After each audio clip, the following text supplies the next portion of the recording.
Ce n'est pas un crime de posséder, mais il faut garder une mesure dans la possession. Comment en effet doit-on partager, mettre en commun, si on ne laisse aucune ressource à partager et à mettre en commun? Donc, ce qui est une faute, c'est plus de posséder en faisant du tort que de posséder en soi. Mais c'est un souci dangereux que de vouloir s'enrichir.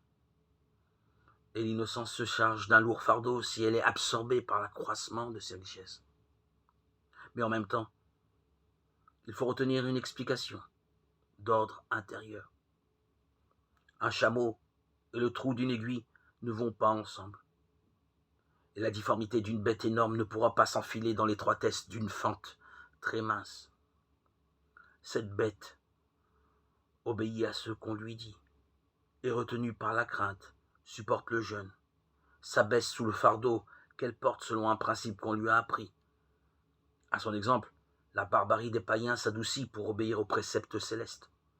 Voilà donc ceux qui entrent dans la voie si étroite du royaume des cieux, celle de l'aiguille qui est l'enseignement de la parole nouvelle, qui recoue les blessures du corps, raccommode les déchirures des vêtements, transperce la mort elle-même. Telle est donc la voie de ce nouvel enseignement où la faiblesse des païens entrera plus facilement que l'opulence du riche, c'est-à-dire de celui qui se glorifie dans la loi.